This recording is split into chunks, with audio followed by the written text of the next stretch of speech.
መንፈስ ቅዱስ አሃዱ አምላክ አሜን።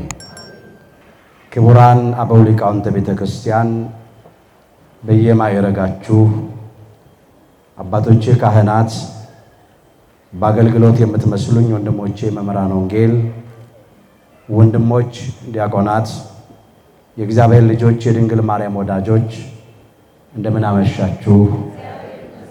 በቸርነቱ ሳይገባን የኃጢአታችንን ብዛትና የሰውነታችንን ክፋት ተመልክቶ ሳያጠፋን ዕድሜ ለንስሐ ሰጥቶ ዳግም በቅድስናው ስፍራ ሰብስቦ ስሙን እንድንጠራ ቃሉን እንድንሰማ የፈቀደልን የአባቶቻችን የቅዱሳን አምላክ የሰራዊት ጌታ እግዚአብሔር ስለማይነገረው ስጦታው ክብርና ምስጋና ይግባው። የእናታችን የእመቤታችን የቅድስተ ቅዱሳን የድንግል ማርያም የወላዲተ አምላክ ረድኤትና በረከት ለዘላለሙ በሁላችን ላይ አድሮ ይኖር። የምስጢር ባለቤት እግዚአብሔር አምላካችን ለሁላችንም ምስጢሩን ገልጦ ያስተምረን። ርዕሰ ማዕዘናተ ሕንፃ፣ የማዕዘን ራስ ድንጋይ። የሐዋርያው ቅዱስ ጳውሎስ መልእክት ወደ ኤፌሶን ሰዎች ምዕራፍ 2 ቁጥር 20። ለዛሬ አምላካችን እግዚአብሔር እንደረዳን መጠን በሚኖረን ጊዜ የምንማርበት የትምህርታችን ርዕስ ይሆናል። ዛሬ በዚህ ርዕስ ለመማር የመረጥንበት ምክንያታችን የክርስትናችን ወይም የቤተ ክርስቲያን መሰረቷ ማን እንደሆነና በዚህ መሰረት ላይ ሳንናወጽ እስከ መጨረሻው ሕቅታ ድረስ ጸንተን እንድንቆም ለማሳየት ነው። ምክንያቱም በጣም የሚነፍሱ ብዙ የጥርጥር የክህደት ነፋሳት አሉ። አንዳንዶች በሚነፍሱት በጥርጥርና በሐሰት ትምህርት በክህደት ነፋሳት ተጠርገው ተወስደዋል። እኛ ግን ስር ሰደን በተደላደለውና በጸናው መሰረት ላይ መቆም እንድንችል በዚህ ርዕስ ለመማር መርጠናል። የማዕዘን ራስ ድንጋይ ኤፌሶን ምዕራፍ 2 ቁጥር 20 ርዕሳችን ነው። በዚህ ርዕስ ውስጥ የማዕዘኑ ራስ ድንጋይ ማን እንደሆነ በመጀመሪያ እንመለከታለን። ሁለተኛ ይህ የማዕዘን ራስ ድንጋይ ተብሎ የተጠራው በማዕዘን ራስ ድንጋይ የተመሰለበት ምክንያት ምን እንደሆነ እንመለከታለን። ከዚያም ዛሬ በዚህ በማዕዘን ራስ ድንጋይ እኛ እንዴት ሆነን ልንኖር እንደሚገባን ተመልክተን ትምህርታችንን እንጠቀልለዋለን። ቅዱስ ጳውሎስ ለኤፌሶን ክርስቲያኖች በጻፈው መልእክቱ በምዕራፍ 2 ከቁጥር 20 ጀምሮ እንዲህ አለ። በሐዋርያትና በነቢያት መሠረት ላይ ታንጻችኋል አለ። የማዕዘኑም ራስ ድንጋይ ኢየሱስ ክርስቶስ ነው አለ። የማዕዘን ራስ ድንጋዩ ማን ነው? ኢየሱስ ክርስቶስ ነው። አምላካችን ጌታችን መድኃኒታችን ኢየሱስ ክርስቶስን በማዕዘን ራስ ድንጋይ መስሎ ቅዱስ ጳውሎስ እዚህ ላይ መዘገበው። በቅዱሳት መጻሕፍት ውስጥ በብዙ ስፍራ አምላካችን ጌታችን መድኃኒታችን ኢየሱስ ክርስቶስ በማዕዘን ራስ ድንጋይ እንደተመሰለ እንመለከታለን። አበው ነገር ከስሩ ውሃ ከጥሩ ይላሉና ለትምህርታችን ይሆነን ዘንድ ወደ ኋላ መለስ ብለን ጥቂት ነገር እንመለከታለን። አስቀድሞ የተነገረ ነው። በተለይም በነቢያት ከተነገረው አባታችን ክቡር ዳዊት በመዝሙራቱ ከዘመረው እያነሳን እንመለከታለን። ራሱ ባለቤቱ አምላካችን ጌታችን መድኃኒታችን ኢየሱስ ክርስቶስ በመዋዕለ ስብከቱ ይህንን አንስቶ ተናግሮ ነበረ። በማቴዎስ ወንጌል ምዕራፍ 21 ቁጥር 42 ጀምሮ የተመዘገበውን ቃል እንመልከት። ለጸሐፍት ፈሪሳውያን፣ ለቤተ አይሁድ፣ ለካህናት አለቆችና ለሽማግሌዎች እንዲህ አላቸው፣ ግንበኞች የናቁት ድንጋይ እርሱ የማዕዘን ራስ ሆነ። ይህችም ለዓይናችን ድንቅ ናት የሚለውን ከመጽሐፍ አላነበባችሁ ምን ነው ያላቸው? ግንበኞች ብሎ ያነሳቸው አሉ፣ እንመለከታቸዋለን። ግንበኞች የናቁት ድንጋይ አለ፣ አይጠቅምም፣ አይረባም፣ አያገለግልም ብለው የጣሉት ማለት ነው። እሱ ግን የማዕዘን ራስ ድንጋይ ሆነ ተብሏል። ከጌታ ዘንድ የሆነው ይህ ግን ለዓይኖቻችን ድንቅ ነው አለ። የሚገርም ነው። ይሄንን አባታችን ክቡር ዳዊት ከዘመረው ነው ከዚያ ስቦ ያመጣው። ይህ ስለ እርሱ የተነገረ ነበረ። በድንገት ወይም በአጋጣሚ የሆነ ምንም ነገር የለም። ጌታ እግዚአብሔር በሉ ምስጢሩን ለባሪያዎቹ ለነቢያት ካልነገረ በቀር ምንም አያደርግም። ትንቢተ አሞጽ ምዕራፍ 3 ቁጥር 7 ነቢየ እግዚአብሔር ቅዱስ አሞጽ ትንቢት በሚናገርበት ዘመን ከእግዚአብሔር አግኝቶ የተናገረው ቃል ነው። በእውነት ያለ ሐሰት ጌታ እግዚአብሔር ሐሰት ለባህሪው የማይስማማው በቃሉ የታመነ ላያደርግ የማይናገር ከተናገረ ደግሞ የሚያደርግ በባህሪው እውነት የሆነ አምላካችን እግዚአብሔርን እውነተኛ ብቻ አይደለም የምንለው፣ እሱ ራሱ በባህሪው እውነት ነው።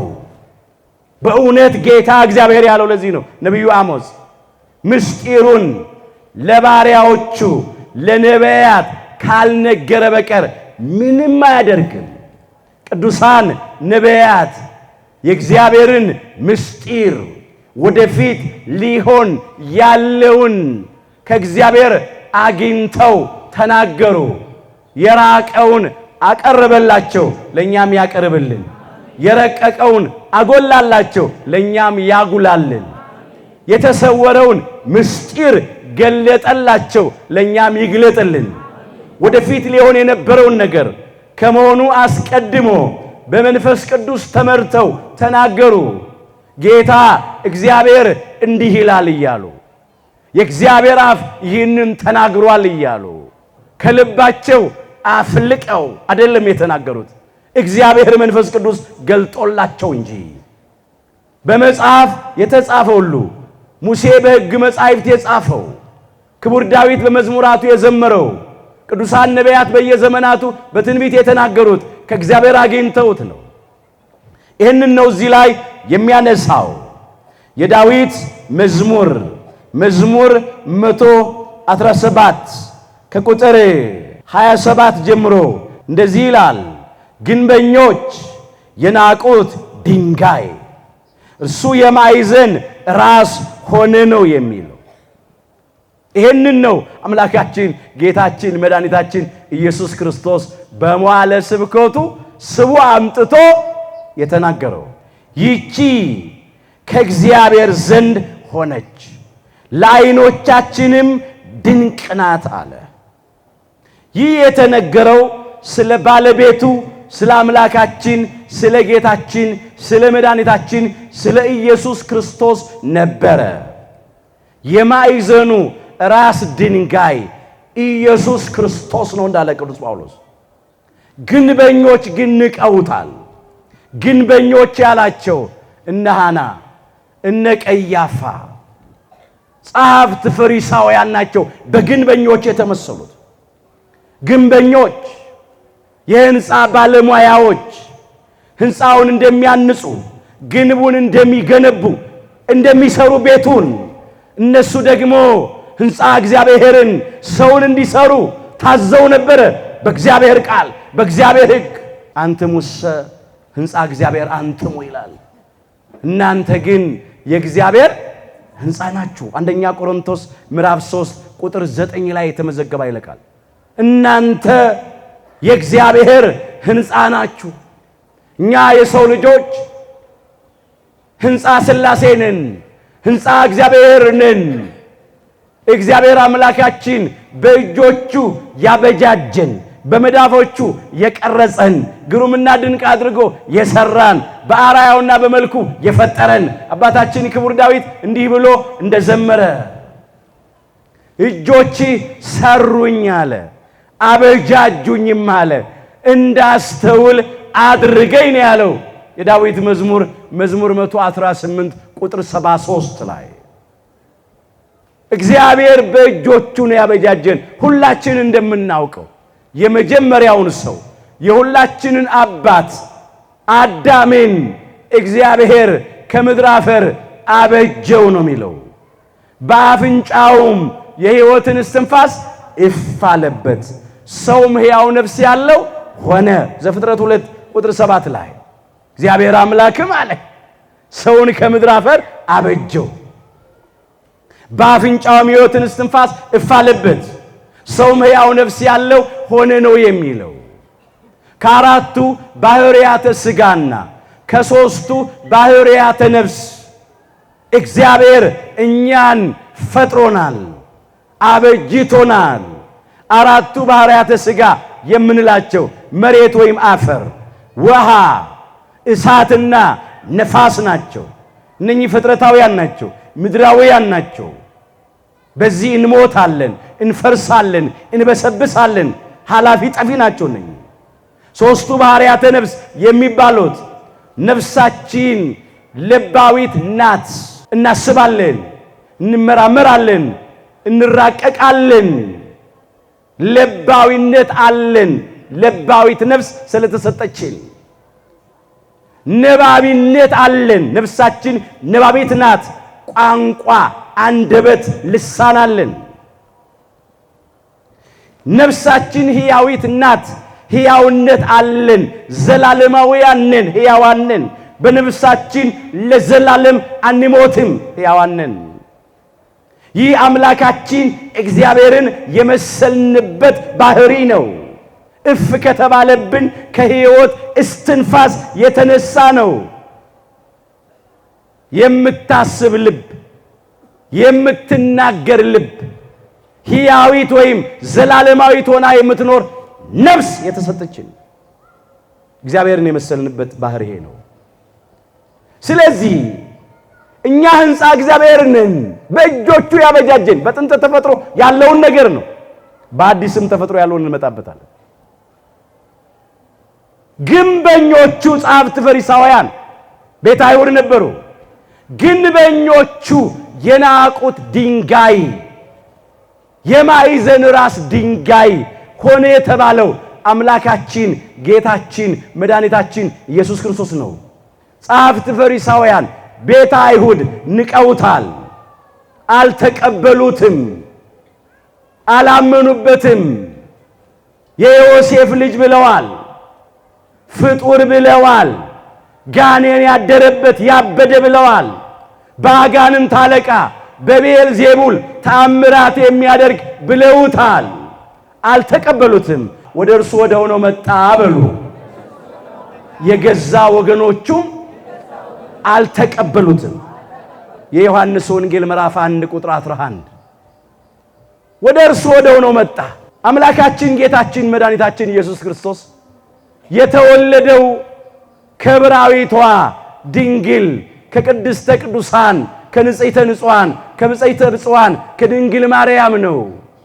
በቤተልሔም ዋሻ በከብቶች በረት ያደገው በናዝሬት ነው። ይናገር ያስተምር የነበረው በነሱ ቋንቋ በጥንቱ አረማይክ ወይም በዕብራይስጥ ነው። ነገር ግን የእጁን ታምራት አይተው የቃሉን ትምህርት ሰምተው አላመኑበትም፣ አልተቀበሉትም። ወደ እርሱ ወደ ሆነው መጣ ማለት ይሄ ነው። ከእስራኤላውያን ወገን እኮ ነው የተወለደው። ከዕብራውያን ወገን እኮ ነው የተወለደው። ወደ እርሱ ሆነው መጣ። የገዛ ወገኖቹ አልተቀበሉትም። ግንበኞች የናቁት ድንጋይ ማለት ነው። ናቁት፣ አልተቀበሉትም፣ አላመኑበትም። እሱ የማዕዘን ራስ ድንጋይ ሆነ። የማዕዘን ራስ ድንጋይ የቤቱ መሰረት ነው። የማዕዘኑ ድንጋይ የሕንፃው መክበሪያ ነው፣ መሰሪያ መታነጫ ነው።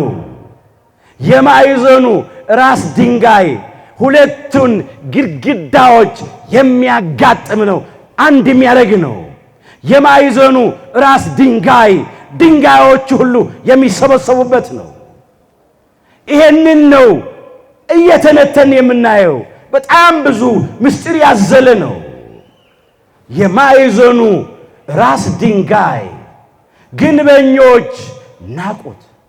ይህ በእግዚአብሔር ዘንድ ነው አለ።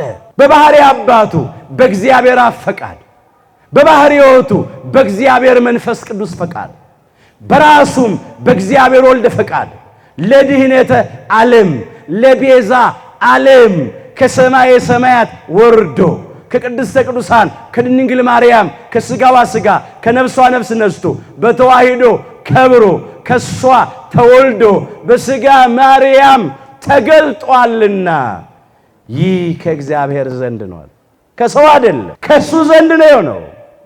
ይህም ደግሞ ለዓይናችን ድንቅ ነው ነው የሚለው። ለዓይናችን ድንቅ ነው፣ ከአእምሮ በላይ ነው። ሰው ተመራምሮ ሊደርስበት አይችልም። የእርሱ የማዳን ሥራ እጹብ ነው፣ ድንቅ ነው። ይህንን ማለቱ ነው። የማዕዘኑ ራስ ድንጋይ አምላካችን ጌታችን መድኃኒታችን ኢየሱስ ክርስቶስ ነው። ብዙዎች የተሰናከሉበት፣ ብዙዎች ያልተጠቀሙበት። ነቢዩ ኢሳይያስም ከእግዚአብሔር አግኝቶ ሲናገር እንዲህ ነው ያለው። ትንቢተ ኢሳይያስ ምዕራፍ 28 ቁጥር 16 ጀምሮ የተመዘገበውን ኃይለ ቃል ነው የምንመለከተው። ነቢዩ ኢሳይያስ ከእግዚአብሔር አግኝቶ እንዲህ አለ። እግዚአብሔር እንዲህ ይላል አለ፣ እነሆ በጽዮን አለ ድንጋይን ለመሰረት አስቀምጣለሁ አለ። መሰረት ካለ ነው ቤት የሚኖረው። ያው መሰረቱ የጸና ከሆነ ነው ቤቱ የሚጸናው። መሰረት ከሌለ ቤት የለም። መሰረቱ የጸና ያማረ የተደላደለ ካልሆነ ደግሞ ቤቱ አይጸናም። ቤቱ ቢታነጽም ቢሰራም ቢገነባም ይፈርሳል።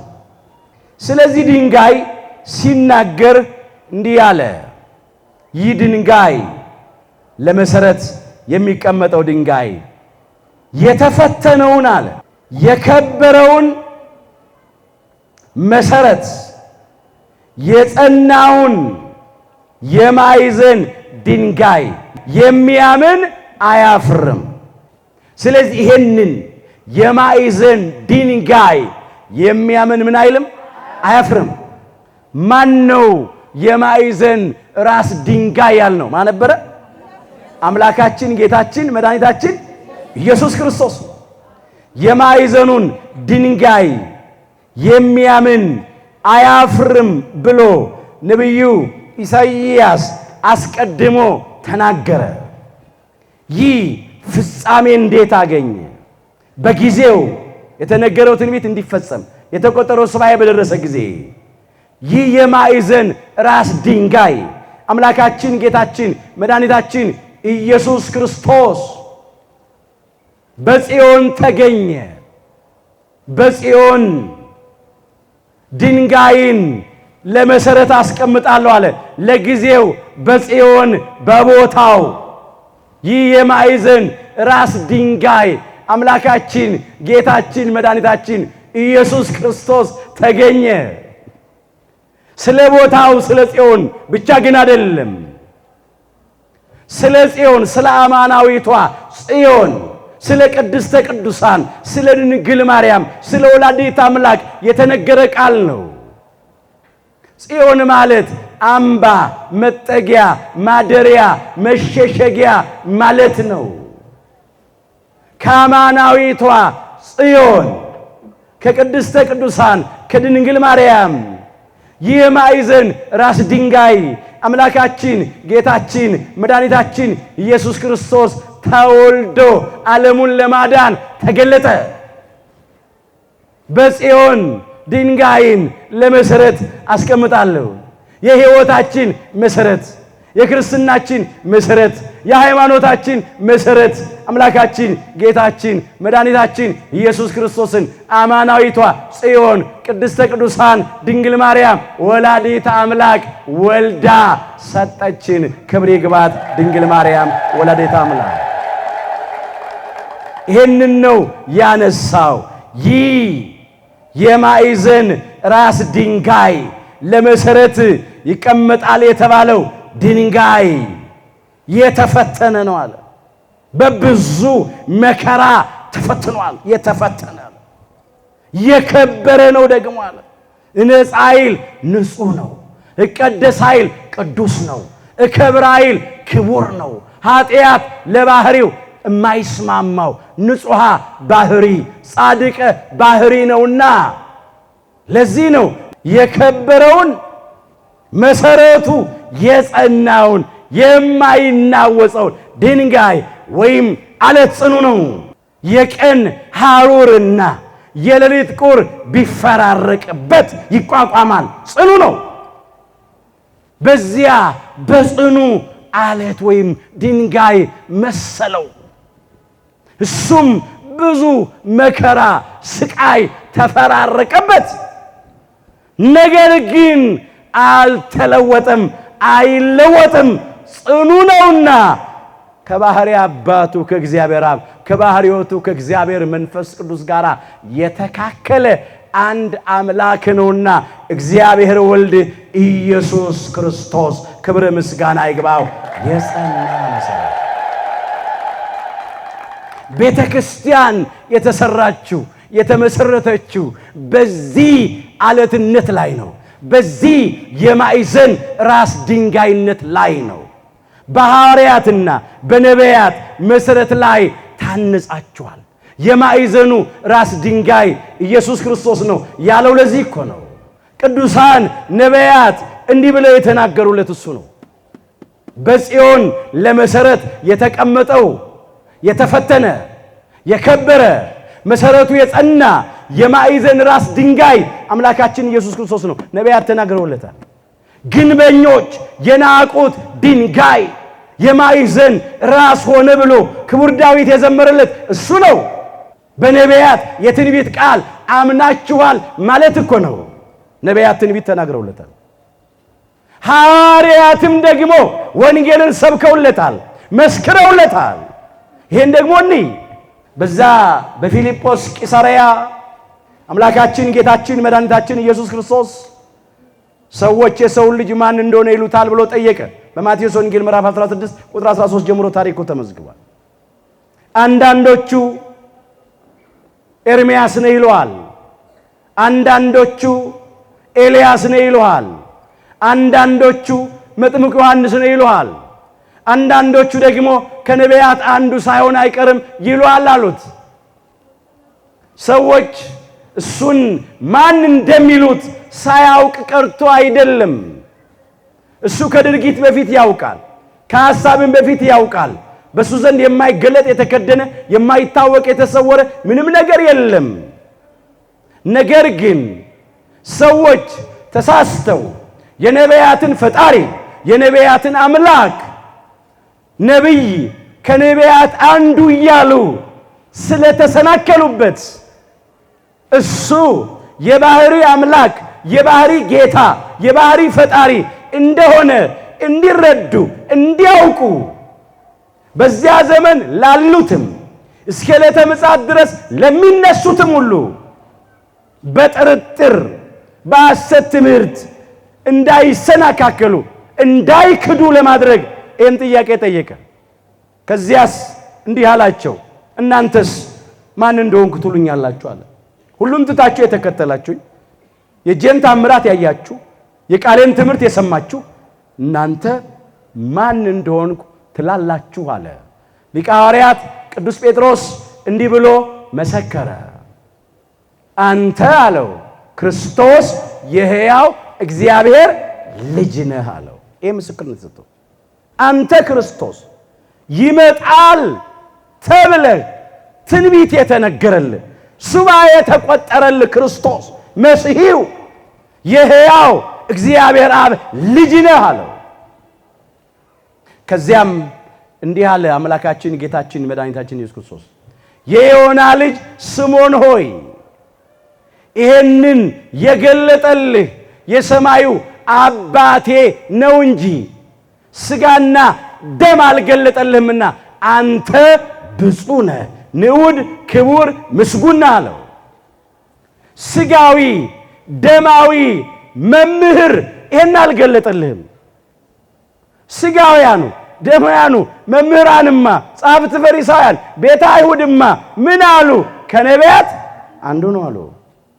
አንተ ግን አምላክ ወልደ አምላክን አልክ፣ የሕያው እግዚአብሔር አብ ልጅ ነህ አልክ።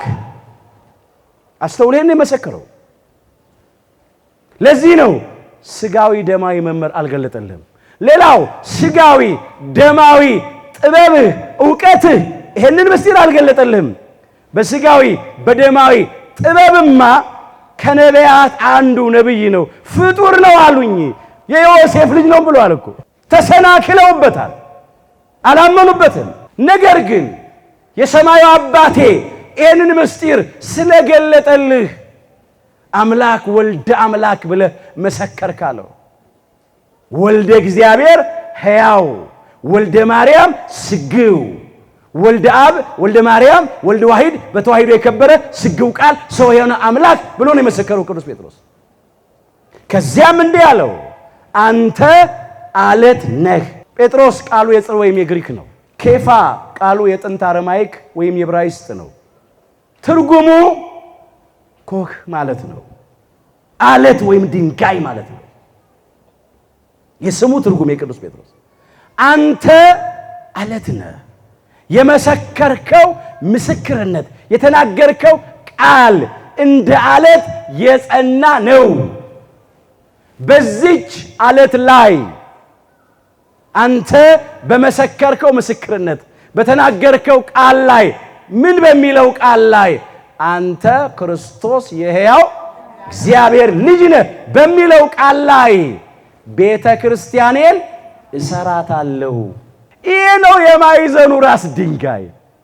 ይሄ ነው የቤተ ክርስቲያን መሰረት፣ ለመሰረት የተቀመጠው ኢየሱስ ክርስቶስ የሕያው እግዚአብሔር ልጅ ነው ብሎ ማመን፣ ወልደ ማርያም ወልደ አብ ነው ብሎ ማመን፣ ወልደ አብ ወልደ ማርያም ነው ብሎ ማመን፣ ከሁለት ባህሪ አንድ ባህሪ ከሁለት አካል አንድ አካል በተዋሂዶ የከበረ ነው ብሎ ማመን። አሁን ወልደ ማርያም የሚለውን ይቀበላሉ ጻፍት ፈሪሳውያን፣ ቤተ አይሁድ የማርያም ልጅ ነው ይላሉ። የእግዚአብሔር አብ የባህሪ ልጅ ነው ብሎ ግን ማመን አልተቻላቸውም። ይሄ ነው ትልቁ ችግራቸው። የማርያም ልጅ ማለት አላቃታቸውም። የእግዚአብሔር አብ የባህሪ ልጁ ብሎ ማመን ግን አቅቷቸዋል። ለዚህ ነው ተሰነካክለው የወደቁት። አውቀውስ ቢሆን ኖሮ የክብርን ጌታ ባልሰቀሉትም ነበር ይላል አንደኛ ቆሮንቶስ ምዕራፍ 2 ቁጥር 8 ላይ። ግንበኞቹ ይህንን የማዕዘን ራስ ድንጋይ ናቁት። መናቅ ብቻ እንዳይመስላችሁ ሰቅለው ገደሉት፣ ጣሉት እኮ እስከ መስቀል ሞት ድረስ አደረሱት፣ አሳደዱት። ምንም ለድነት ዓለም ለቤዛ ዓለም በፈቃዱ መስዋዕት ሆኖ ቢቀርብም እነሱ ግን ተመቅኝተው ጠልተው ነው በግፍ ሰቅለው የገደሉት። ንቀውታል። እሱስ የቤተ ክርስቲያን መሰረቷ ነው። የማዕዘን ራስ ድንጋይ መጀመሪያ አገልግሎቱ ጥቅሙ ምንድነው ብንል ወገኖቼ ለቤቱ መሰረት መሆን ነው። አሁን የቤተ ክርስቲያን መሰረቷ የክርስትናችን መሰረቱ የማዕዘኑ ራስ ድንጋይ አምላካችን ጌታችን መድኃኒታችን ኢየሱስ ክርስቶስ ነው። ሐዋርያውና ወንጌላዊው ቅዱስ ዮሐንስ ይህንን እንደዚህ አድርጎ መዝግቦታል። የዮሐንስ ወንጌል ምዕራፍ 20 ቁጥር 30 ጀምሮ ኢየሱስም አለ በዚህ መጽሐፍ ያልተጻፈ ሌላ ብዙ ምልክት በደቀ መዛሙርት ፊት አደረገ አለ። በዚህ መጽሐፍ ያልተጻፈ ሲል ለጊዜው ሐዋርያውና ወንጌላዊው ቅዱስ ዮሐንስ ወልደ ነጎድጓድ በጻፈው በዮሐንስ ወንጌል ማለት ነው። ሌላው በዚህ መጽሐፍ ያልተጻፈ ሲል አራቱ ወንጌላውያን ያልጻፉት ማለት ነው። ብዙ ተአምራት አደረገ በተአምረ ኢየሱስ ላይ የተጻፈ ነገር ግን አለ ኢየሱስ በሉስቴ እርሱ ክርስቶስ የእግዚአብሔር ልጅ እንደሆነ ታምኑ ዘንድ በሉ። ምን ትሉ ዘንድ? ታምኑ ዘንድ አምናችሁም በሉ በስሙ ሕይወት ይሆንላችሁ ዘንድ ይህ ተጽፏል። በቃ ኢየሱስ ክርስቶስ የእግዚአብሔር ልጅ እንደሆነ እንድናምን አምነን ደግሞ በስሙ የዘላለምን ሕይወት እንድናገኝ ይሄ ተጽፏል። የማዕዘኑ ራስ ድንጋይ ለቤተ ክርስቲያን መሰረት ነው የምንለው ይህንን ነው። በቃ ክርስትና ያለ ክርስቶስ የባህሪ አምላክነት የለም። ክርስትና ያለ ክርስቶስ የባህሪ መድኃኒትነት፣ የባህሪ ጌትነት፣ የባህሪ ፈጣሪነት የለም። በክርስቶስ የባህሪ አምላክነት የማያምኑ ክርስቲያኖችን ቢሉ እንኳን ክርስትናቸው ውሸት ነው። ክርስቲያኖችን የሚሉ ተጠራጣሪዎች፣ መናፍቃን፣ ከሃዲዎች አሉ ስሙን ቢጠሩ ግን የኢየሱስ ክርስቶስን የባህሪ አምላክነት አያምኑም። ወልደ እግዚአብሔር ሕያው አይሉም። ወልደ ማርያም ስግው አይሉም። ከባህሪ አባቱ ከእግዚአብሔር አብ ከባህሪ ሕይወቱ ከእግዚአብሔር መንፈስ ቅዱስ ጋር የተካከለ አንድ አምላክ ነው ብለው አያምኑበትም። ተለማኙን አምላክ ለማኝ፣ ተማላጁን አምላክ አማላጅ፣ የዘላለሙን ጌታ፣ የዘላለሙን ንጉሥ፣ የዘላለሙን አምላክ 1000 ዓመት ገዝቶ ስልጣኑን ለአባቱ ያስረክባል ይላሉ። ከአብ ያነሰ ነው ይላሉ። ከአዳም ጋር እኩል ነው ብለው ሚዛን ላይ ያቆሙታል። የመጀመሪያ ፍጡር ነው ይሉታል። ስለዚህ እነኚህ ተሰነካክለውበታል፣ ወድቀዋል። እግዚአብሔር ሁላችንንም ከመሰናክል ያድነን። በኔ የማይሰናከለ ሁሉ እርሱ ብፁዕ ነው ይላል የማቴዎስ ወንጌል ምዕራፍ 11 ቁጥር 6 ላይ። ብዙዎች ዛሬ ተሰናክለዋል። ያኔ ግንበኞቹ ናቁት፣ ተሰናክለው ወደቁ። ጸሐፍት ፈሪሳውያን፣ የአይሁድ ካህናት ተሰናክለው ወደቁ። ዛሬም ብዙ መናፍቃን ተሰናክለው ወድቀዋል። ይሄ ነው የሆነው። እኛ ግን የኢትዮጵያ ኦርቶዶክሳዊት ተዋሕዶ ልጆች በዚህ ጽኑ መሰረት ላይ ቆመናል። በዚህ የማዕዘን ራስ ድንጋይ ላይ ተመስርተናል። የኢትዮጵያ ኦርቶዶክሳዊት ተዋሕዶ ቤተ ክርስቲያን የተመሰረተችው በዚህ መሰረት ላይ ነው። ምናልን በሐዋርያትና በነቢያት መሰረት ላይ ታነጻችኋል። በዚህ ላይ ነው የታነጽ ነው። በዚህ ላይ ነው የተመሰረት ነው። ቅዱሳን ሐዋርያት የመሰከሩት ይሄንን ነው። መጥምቀ መለኮት ቅዱስ ዮሐንስ የመሰከረው ይሄንን ምስክርነት ነው። ኢየሱስ ክርስቶስ የእግዚአብሔር ልጅ እንደሆነ መስክሯል። እንዲያውም መጀመሪያ ይሄንን ምስክርነት የመሰከረው እሱ ነው። ከቅዱስ ጴጥሮስም ቀድሞ የመሰከረው እሱ ነው። ልዩነቱ ቅዱስ ጴጥሮስ ከተጠየቁ በኋላ ነው የመሰከረው። ደቀ መዛሙርቱ ከተጠየቁ በኋላ መጥምቀ መለኮት ቅዱስ ዮሐንስ ግን ራሱን የመሰከረው የዮሐንስ ወንጌል ምዕራፍ 1 ቁጥር 34 ጀምሮ እንመልከት። እኔም አይቻለሁ አለ። ኢየሱስም በሉ የእግዚአብሔር ልጅ እንደሆነ መስክሬአለሁ። እኔ አይቻለሁ አለ። እርሱም የእግዚአብሔር ልጅ እንደሆነ መስክሬአለሁ። አምላካችን ጌታችን መድኃኒታችን ኢየሱስ ክርስቶስ በዮርዳኖስ መሃል በዮሐንስ እጅ ተጠምቆ ከወጣ በኋላ እንዲህ ሆነ ይላል። መንፈስ ቅዱስ በርግብ አምሳል ከሰማይ ወርዶ በራሱ ላይ ሲመጣ አየ መጥምቀ መለኮት ቅዱስ ዮሐንስ። የማቴዎስ ወንጌል ምዕራፍ 3 ቁጥር 16 ጀምሮ የተመዘገበ ነው። አንዱ አካል እግዚአብሔር መንፈስ ቅዱስ በርግብ አምሳል ከሰማይ ወረደ። አንዱ አካል እግዚአብሔር ወልድ ኢየሱስ ክርስቶስ በዚያ ተጠምቆ ቆሞ ነበር ከውሃ ወጥቶ። አንዱ አካል እግዚአብሔር አብ በድምፅ እንዲህ አለ ከሰማያት በእርሱ ደስ የሚለኝ የምወደው የምወልደው ልጄ ይህ ነው አለ። ምስክርነቱ የእግዚአብሔር አብ ነው። መጥምቀ መለኮት ቅዱስ ዮሐንስ እኔም አይቻለሁ አለ። መንፈስ ቅዱስ በርግብ አምሳል ከሰማይ ሲወርድ አይቻለሁ። እግዚአብሔር አብ በድምፅ ከሰማያት በእርሱ ደስ የሚለኝ ለተዋህዶ የመረጥኩት ህልው ሆኜ ልመለክበት የወደድኩት ተቀዳሚ ተከታይ የሌለው አንድያ ልጄ እርሱ ነው ይህ ነው ብሎ ሲመሰክር በጆሮቼ ሰምቻለሁ። ስለዚህ እኔ መሰክራለሁ አለ። እኔም አይቻለሁ እርሱም የእግዚአብሔር ልጅ እንደሆነ መሰክራለሁ። እኛ ምን መሰክር ነው? ይሄ ነው የማዕዘኑ ራስ ድንጋይ፣ መሰረቱ ይሄ ነው። እግዚአብሔር ሁላችንን ከዚህ መሰረት አያናውፀን። በኢትዮጵያዊው ጃንደረባ በባኮስ በኩል እኛም ይሄንን አምነን ተቀብለናል። ሁላችን የምናውቀው ታሪክ ነው። በሐዋርያት ሥራ ምዕራፍ 8 ቁጥር 26 ላይ ሙሉ ታሪኩ ተመዝግቧል፣ መመልከት ትችላላችሁ። ኢትዮጵያዊው ጃንደረባ ባኮስ ወይም አቤላክ የነቢዩ ኢሳይያስን መጽሐፍ እያነበበ በሰረገላ ተቀምጦ ይጓዝ ነበረ ይላል። ቅዱስ ፊልጶስ ወደ እርሱ ቀርቦ በውኑ የምታነበውን ታስተውለዋለህን አለው። የሚመራኝ የሚተረጉምልኝ የሚያስረዳኝ ሳይኖር እንዴት ይቻለኛል አለ። ከዚያም እሱ ወዳለበት ሰረገላ ወጥቶ እንዲቀመጥ ለመነው ይላል። ቅዱስ ፊልጶስም ሄደ። ይሄ ነቢይ ያለው ነቢዩ ኢሳይያስ የመዘገበውን ትንቢተ ኢሳይያስ ምዕራፍ 53 ነበር የሚያነበው። ስለ ክርስቶስ መከራ መስቀል አስቀድሞ የተናገረው ነው። ስለ ራሱ ነው የሚናገረው ወይ ስለ ሌላ ነው ብሎ ጠየቀው።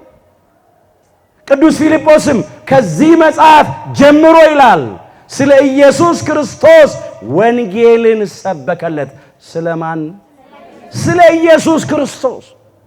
ገና በ34 ዓመት ገደማ ጌታችን ባረገበት ገደማ 34 ዓመተ ምህረት ላይ ነው።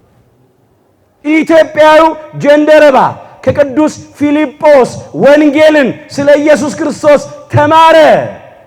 ከዚያ እንዲህ ብሎ ፊልጶስን ጠየቀ፣ በውሃ እንዳልጠመቅ የሚከለክለኝ ማን ነው አለ። ምን አለው ቅዱስ ፊልጶስ? በፍጹም ልብ ካመንክ ተፈቅዶልሃል አለው። ከዚያም እንዲህ ብሎ መሰከረ፣ ኢየሱስ ክርስቶስ በሉ የእግዚአብሔር ልጅ እንደሆነ አምናለሁ። ክብር ምስጋና ለአምላካችን ለእግዚአብሔር ይሁን። የሐዋርያት ሥራ ምዕራፍ 8 ቁጥር 37 ላይ ይሄን ኃይለ ቃል መመልከት ትችላላችሁ። ሙሉ ታሪኩን ተመልከቱ። ኢየሱስ ክርስቶስ የእግዚአብሔር ልጅ እንደሆነ አምናለሁ አለ። ይሄ ቅዱስ ጴጥሮስ የመሰከረው ምስክርነት ነው። ኢየሱስ ክርስቶስ የማን ልጅ ነው? የሕያው እግዚአብሔር ልጅ ነው። ይሄ መጥምቀ መለኮት ቅዱስ ዮሐንስ የመሰከረው ምስክርነት ነው። እኔም አይቻለሁ እርሱም የእግዚአብሔር ልጅ እንደሆነ መስክሬአለሁ። የኢትዮጵያ ኦርቶዶክሳዊት ተዋሕዶ ቤተክርስቲያን የምትሰብከው እግዚአብሔር ወልድ ኢየሱስ ክርስቶስን ነው። የሐዋርያትን ምስክርነት ነው። የነቢያትን የትንቢት ቃል ነው። ክብር ምስጋና ለአምላካችን ለእግዚአብሔር ይሁን። የዚች ቤተክርስቲያን ልጆች ነው። መናወጽ አይገባም ወገኖቼ፣ እውነቱ ይሄ ነው። ከተመሰረተው መሰረት በቀር በሉ ሌላ መሰረት ማንም ሊመሰርት አልተፈቀደለትም። ቅዱስ ጳውሎስ ለቆሮንቶስ ክርስቲያኖች በጻፈው መልእክቱ አንደኛ ቆሮንቶስ ምዕራፍ 3 ቁጥር 11 ላይ መዝግቦታል። ከተመሰረተው በቀር ማንም ሌላ መሰረት ሊመሰርት አይችልም። እርሱም ኢየሱስ ክርስቶስ ነው። እርሱ ማን ነው? ኢየሱስ ክርስቶስ ነው። የማዕዘኑ ራስ ድንጋይ የቤቱ ምንድነው? መሰረት ነው። ስለዚህ የክርስትና መሰረቱ የቤተ ክርስቲያን መሰረቱ ደግሞ ማን ነው? አምላካችን ጌታችን መድኃኒታችን ኢየሱስ ክርስቶስ ነው። ከተመሰረተው በቀር ማንም ሌላ መሰረት ሊመሰረት አይችልም። እሱም ኢየሱስ ክርስቶስ ነው። ከዚህ መሰረት ልንናወጽ አይገባም። በዚህ መሰረት ላይ ስር ሰደን እንድናድግ እንድንታነጽ እግዚአብሔር በቸርነቱ ሁላችንንም ይርዳን። ቅዱስ ጳውሎስ በቆላስይስ መልእክቱ ምዕራፍ 3 ቁጥር 7 ጀምሮ ደግሞ እንዲህ አድርጎ መዝግቧል። ስር ሰዳችሁ በሉ በእርሱ ታነጹ። በሐዋርያትና በነቢያት መሰረት ላይ ታነጻችኋል። የማዕዘኑ ራስ ድንጋይ ኢየሱስ ክርስቶስ ነው። ይሄን ማለት ነው። ስር ሰዳችሁ በእርሱ ታነጹ፣ እንደ ተማራችሁም በሃይማኖት ጽኑ። ከዚህ ጽኑ መሰረት እንዳንናወጽ የመጀመሪያው ነው። በማዕዘኑ ራስ ድንጋይ ላይ በሃይማኖት ጸንቶ መኖር። ሁለተኛው የማዕዘኑ ራስ ድንጋይ ሁለቱን ግድግዳዎች ያጋጠመ ነው። ራሱ የማዕዘን ራስ ድንጋይ ነው የሚባለው። መገጣጠሚያ ላይ ማዕዘን ላይ ነው የሚቀመጠው። የማዕዘን ራስ ድንጋይ ከሌለ ቤት የሚባል ነገር የለም። ሁለቱን ግድግዳዎች ያጋጠመ የማዕዘን ራስ ድንጋይ አምላካችን ጌታችን መድኃኒታችን ኢየሱስ ክርስቶስ ነው። ግድግዳዎቹ የጨዋይቱ የሳራ ልጆች ይስሐቃውያን የተገረዙት ቤተ እስራኤልና የባሪያይቱ የአጋር ልጆች ያልተገረዙት እስማኤላውያን ነበሩ። እስራኤል በግዝረት አሕዛብ በቁልፈት ይኖሩ ነበር፣ ተለያይተው ማለት ነው።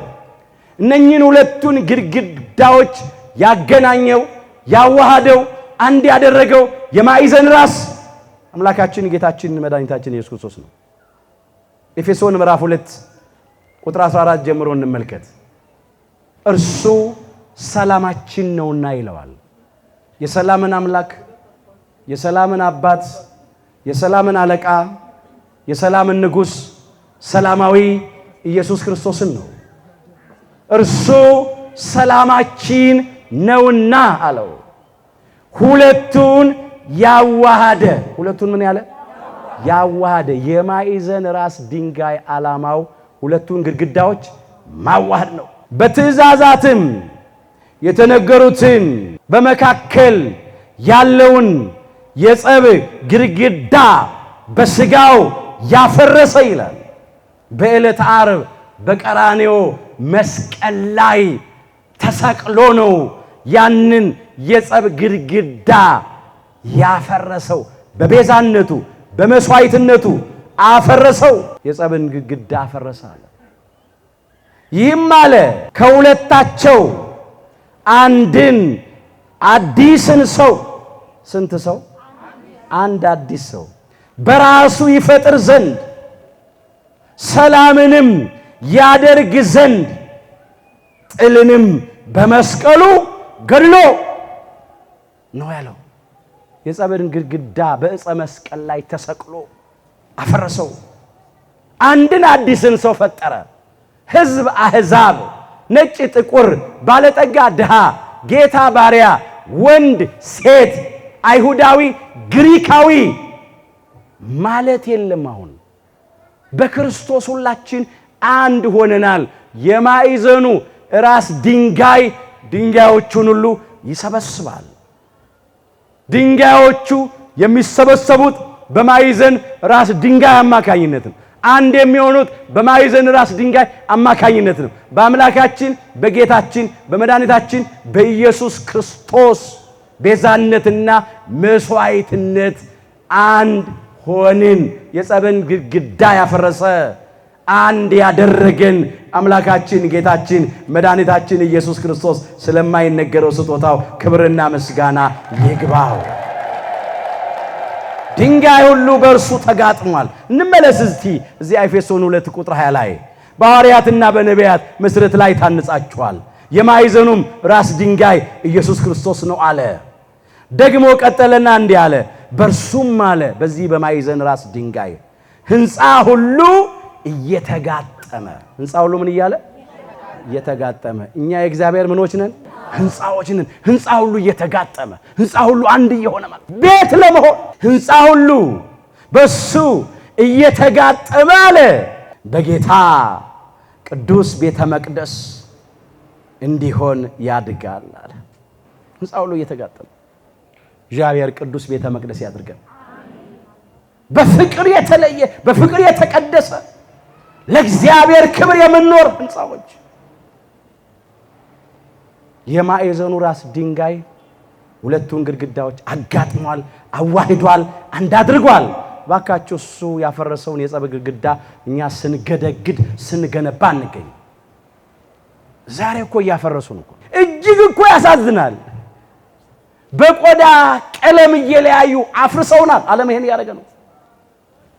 በጾታ በመለያየት ሊያፈርሱን ይፈልጋሉ። በምንናገረው ቋንቋ ምክንያት ሊያፈርሱን ይፈልጋሉ ጎጠኞች። ስንት ሕንፃ ሥላሴ ፈርሷል ዛሬ።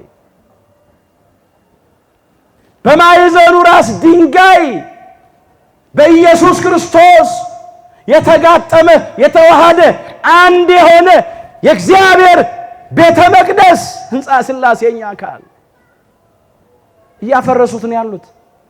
የሚያሳዝነው አንዳንድ ክርስቲያኖች እዚህ ውስጥ ገብተው የአፍራሾች ተባባሪ ሆነዋል።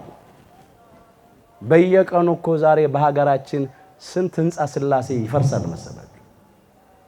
ያውም እኮ ሕንፃው የታነጸው ሕንፃው የተሰራው እኮ ውድ በሆነ ዋጋ እኮ ነው። በሲሚንቶ መሰላችሁ? በጠጠር በአሸዋ በድንጋይ በብረት መሰላችሁ? የከበረ ደሙን አፍስሶ ነው። ቅዱስ ሥጋውን ቆርሶ ነው። ነፍሱን ለመስቀል ሞት አሳልፎ ሰጥቶ ነው። መተካና መለኪያ የሌለው ዋጋ ከፍሎ የመጨረሻ ዋጋ ከፍሎ ውድ ዋጋ ከፍሎ ነው እኮ ያነጸው የቀደሰው የሰራው እንደገና በሐዲስ ተፈጥሮ የፈጠረን የመጨረሻ ዋጋ የሕይወት ዋጋ ከፍሎ ነው። እውነት ነው። እኛ ለመዳን ዋጋ አልከፈልንም። እንደገና ለመሰራት ለመታነጽ ዋጋ አልከፈልንም። አምላካችን ግን ዋጋ ከፍሎልናል። አስተውሉ። መቅደስ አካላችን እንዲሁ መፍረስ የለበትም። እባካችሁ የማዕዘኑን ራስ ድንጋይ ስናስብ አምላካችን ጌታችን መድኃኒታችን ኢየሱስ ክርስቶስን ስናስብ እንኳን እኛን ክርስቲያኖችን ሕዝብና አሕዛብን አንድ ያደረገ ነው። ይህን ማሰብ ያስፈልጋል። እንዲህ ይላል ቅዱስ ጳውሎስ አንደኛ ቆሮንቶስ ምዕራፍ 6 ቁጥርም 19 ጀምሮ ወይስ ሥጋችሁ አለ ይሄ ሰውነታችን ሕይወታችን አካላችን ከእግዚአብሔር የተቀበላችሁት በጥንተ ተፈጥሮም የፈጠረን እሱ ነው። በአዲስ ተፈጥሮም ውድ ዋጋ ከፍሎ የፈጠረን እሱ ነው። ከእግዚአብሔር የተቀበላችሁት በእናንተ የሚኖረው የመንፈስ ቅዱስ ቤተ መቅደስ እንደሆነ አታውቁምን? የመንፈስ ቅዱስ ማደሪያዎች ነን። በዋጋ ተገዝታችኋልና በሉ ለራሳችሁ አይደላችሁ። ስለዚህ በሥጋችሁ እግዚአብሔርን አክብሩ። በምን ተገዝታችኋል? በዋጋ ተገዝታችኋል። በሕይወት ዋጋ በነፍስ ዋጋ ነው የተገዛ ነው የተዋጀ ነው። ስለዚህ ለራሳችን አይደለንም። መኖር ያለብን ለእግዚአብሔር ክብር ነው። አሁን ይሄ ቤተ መቅደስ የታነጸው ለማን ክብር ነው? በዚህ ውስጥ ማን ይመለካል? እግዚአብሔር ይመለካል። ጸሎት፣ ምስጋና፣ ማህሌት፣ ኪዳን፣ ሰዓታት፣ ቅዳሴ፣ ዝማሬ ነው የሚቀርበው። በዚህ ውስጥ ሌላ ነገር የለም። በፍጹም ሌላ ነገር የለም። በዚህም ሕንፃ ሥላሴ በእኛ አካልም እግዚአብሔር ነው መክበር ያለበት። ለእግዚአብሔር የተለየን መሆን አለብን። አሁንም በመካከል ሰዎች የገደገዱብንን የጸብ፣ የመለያየት፣ የጎጠኝነት ግድግዳ አምላካችን ጌታችን መድኃኒታችን ኢየሱስ ክርስቶስ ያፍርስልን። በፍቅር ተሰርተን እንድንኖር ይርዳን። የማዕዘኑ ራስ ድንጋይ ግድግዳዎቹን ስለሚያጋጥም የመጨረሻው የማዕዘኑ ራስ ድንጋይ የቤቱን ቅርጽ ይወስነዋል። የቤቱ ቅርጽ የማዕዘኑን ራስ ድንጋይ ነው የሚይዘው። ድንጋዮች ሁሉ የማዕዘኑን ራስ ድንጋይ እንዲመስሉ ይጠረባሉ። ድንጋይ የሚያምረው መቼ ሲጠረብ ነው አይደል? አሁን ከጥርብ ድንጋይ የተሰራ ህንጻና እንደው ዝም ብሎ የተሰራ ድንጋይ እኩል ውበት አለው እንዴ? እስቲ በዓይነ ህሊናችሁ ከተጠረበ ድንጋይ የተሰሩ ቤቶች ያምራሉ አይደል? እንዲሁ ዝም ብሎ ግን የተደረደረ የተገነባ ድንጋይ ከሆነ ውበት የለውም። ለማማር መጠረብ ያስፈልጋል። እኛም የማዕዘኑን ራስ ድንጋይ እንድንመስል እንጠረባለን። ምን አለ አምላካችን ጌታችን መድኃኒታችን ኢየሱስ ክርስቶስ ከኔ ተማሩ እኔ የዋህ በልቤም ትሑት ነኝና ለነፍሳችሁም ረፍት ታገኛላችሁ። የማቴዎስ ወንጌል ምዕራፍ 11 ቁጥር 29 ጀምሮ ማድረግ የሚገባንን አድርጎ አሳይቶናል። መስራት የሚገባንን ሰርቶ አሳይቶናል።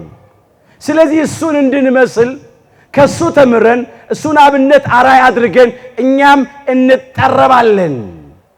ሕያዋን ድንጋዮች ስለሆንን በክርስቶስ ክርስቲያን በወልድ ውሉድ ስለተሰኘን ቅዱስ ጴጥሮስ ይህ እንደዚህ አድርጎ አምጥቶታል። አንደኛ ጴጥሮስ ምዕራፍ 2 ቁጥር 4 ጀምሮ እንመልከት። በሰው ወደ ተጣለ ጸሐፍት ፈሪሳውያን ቤተ አይሁድ የጣሉት ሰቅለው የገደሉት ማለት ነው። ግንበኞች የናቁት ድንጋይ ተርጉሞ ነው ያመጣው። እዚህ በሰው ወደ ተጣለ በእግዚአብሔር ዘንድ ወደ ተመረጠ ሲለው በእውነት ልዩ ስለሆነ አምላካችን ጌታችን መድኃኒታችን ኢየሱስ ክርስቶስ በእግዚአብሔር ዘንድ ግን ወደ ተመረጠ ወደ ክቡር ወደ ሆነው ወደ ሕያው ድንጋይ ወደ ማዕዘኑ ራስ ድንጋይ ወደ ክርስቶስ ማለት ነው። ወደ ሕያው ድንጋይ ወደ እርሱ እየቀረባችሁ በሃይማኖት እየቀረብን በምግባር እየቀረብን እናንተ ደግሞ አለ እንደ እግዚአብሔር ልጆች እንደ ሕያዋን ድንጋዮች ሆናችሁ በኢየሱስ ክርስቶስ እግዚአብሔርን ደስ የሚያሰኝ መንፈሳዊ መስዋዕትን ታቀርቡ ዘንድ ቅዱሳን ካህናት እንድትሆኑ መንፈሳዊ ቤት ለመሆን ተሰሩ። ቅዱሳን ካህናት፣ ካህን ማለት አገልጋይ ማለት ነው። አሁን አንዳንድ ሰዎች እኛ ሁላችን ካህናት መናፈቃኑ ካህናት ነን፣ ካህን፣ ቄስ፣ ዲያቆን አያስፈልግም ይላሉ። ምእመናት ሁሉ እንደተሰጠን ጸጋ የእግዚአብሔር አገልጋዮች ነን እንጂ ካህናት፣ ዲያቆናት አያስፈልጉም ማለት አይደለም። የእግዚአብሔር አገልጋዮች እንድትሆኑ ለምድራዊቷ ሳይሆን ለሰማያዊቷ፣ ለጊዜያዊቷ ሳትሆን ለዘላለማዊቷ፣ ለመንፈሳዊቷ ርስት ለመንግሥተ ሰማያት ክብር እንድንበቃ እንደ ሕያዋን ድንጋዮች እንድትሆኑ። ድንጋይ ወይም አለት ጽኑ ነው። የቀን ሐሩር የሌሊት ቁር ቢፈራረቅበት ይቋቋማል። እናንተም መከራውን ፈተናውን በጽናት ተቋቁማችሁ በጥርጥር በክህደት በፍርሃትና በድንጋጤ ሳትፈርሱ ማለት ነው። እግዚአብሔር በጥርጥር በክህደት በፍርሃት በድንጋጤ ከመፍረስ ያድነን። የፈረሱ ሰዎች አሉ በቁማቸው። እንደዚያ እንደ ሕያዋን ድንጋዮች ጽኑ ሆናችሁ መንፈሳዊ ቤት ለመሆን ተሰሩ አለ።